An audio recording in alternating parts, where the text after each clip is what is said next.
اربابا من دون اللہ۔ اللہ رب العزت نے انسانوں کو جو پیدا فرمایا ان میں ایک آزادی کا تصور عطا فرمایا، یعنی وہ یہ چاہتا ہے کہ میرے من میں جو آئے، میرے دل میں جو آئے، میں اس کے مطابق اپنے اعضاء سے اس دل میں آئی بات کو عملی زندگی میں لانے میں کوئی مجھے روک ٹوک نہ کرے، میں آزاد ہوں۔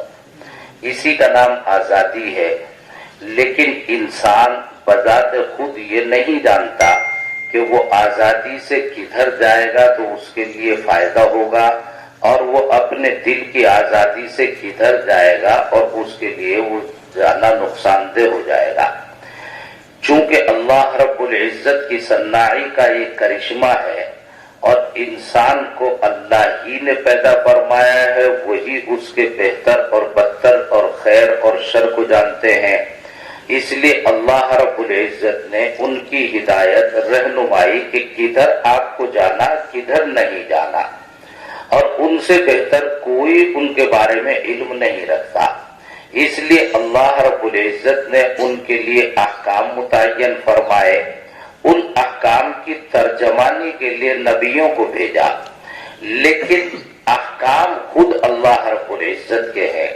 تو اللہ رب العزت رب ہیں، اللہ رب العزت حاکم ہیں، اور اللہ رب العزت آقا ہیں، اللہ رب العزت مالک ہیں۔ بندے ساری دنیا کی ہر مخلوق حتیٰ کہ انسان وہ اللہ رب العزت کے غلام ہے، اللہ رب العزت کے مملوک ہیں۔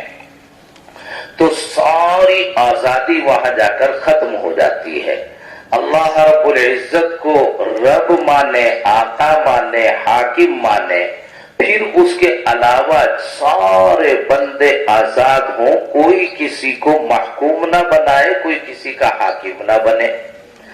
محکوم نہ بنائے، حاکم نہ بنے کا معنی یہ ہے کہ غلامی والی زندگی نہ ہو، ورنہ تو ہر بچہ جب پیدا ہوگا وہ کبھی اپنی ماں کو آئیڈیل بنائے گا، کبھی اپنے باپ کو آئیڈیل بنائے گا، پڑھے گا اپنے استادوں کو، اپنے ٹیچرز کو آئیڈیل بنائے گا، کوئی اپنے حکام کو آئیڈیل بنائے گا۔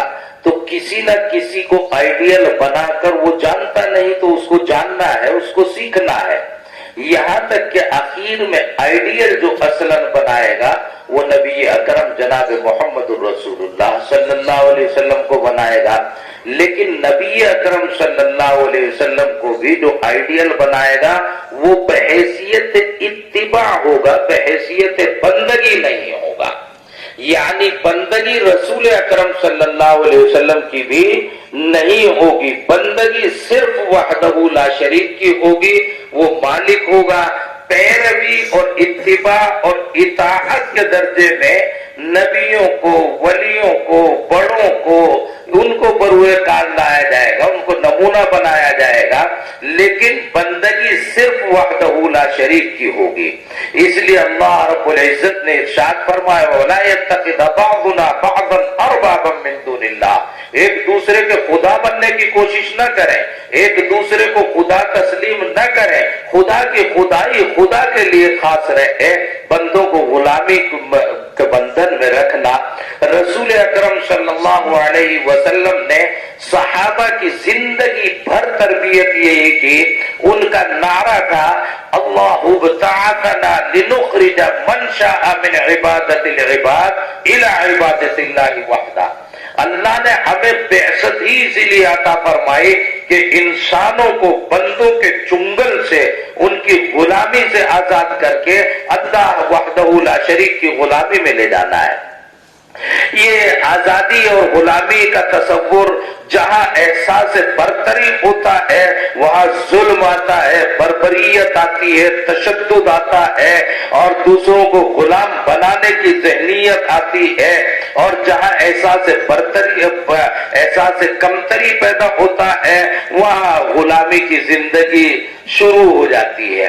تو شریعت کہتی ہے، اسلام کہتا ہے ان دونوں کے بین معتدل راہ اختیار کی جائے، نہ اتنا احساس کمتری کہ آپ جو ہے غلام بن جائے، نہ اتنا احساس برتری کہ آپ خدا بن کر بیٹھ جائیں. لیکن یہ درمیان میں اعتدال کی راہ پر باقی رہنا یہ ذرا مشکل ترین امر ہے. یہی حابیل سے اور قابیل سے مسئلہ شروع ہو گیا. ایک میں احساس برتری اتنا ہو گیا کہ وہ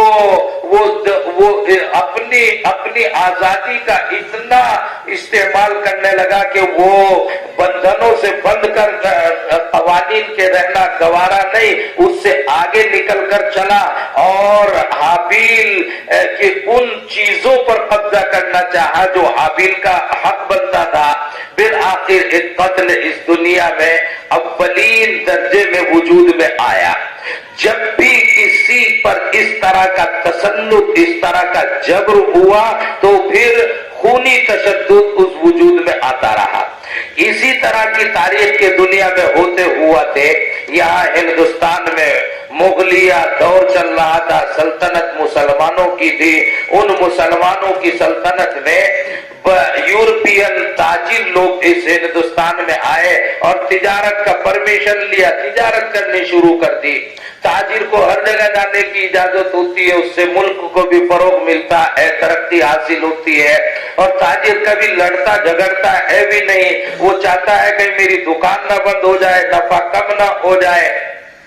چلتا رہا. تجارت کے بہانے ایک کمپنی دوسری کمپنی، ایک مول دوسرا مول کھلتے رہے اور ہوتے ہوتے اتنے تجار یورپین ہندوستان میں جمع ہو گئے کہ ان کے تحفظات کے بہانے برطانیہ حکومت نے ہندوستان میں اپنے فوجی بھیجنے شروع کر دیے. اور ہوتے ہوتے جب ان کی تعداد ایک معتدل مقدار تک پہنچی تو پھر ان لوگوں نے راجاؤں اور مہاراجاؤں کے اوپر اپنا تسلط اختیار کرنا شروع کر دیا.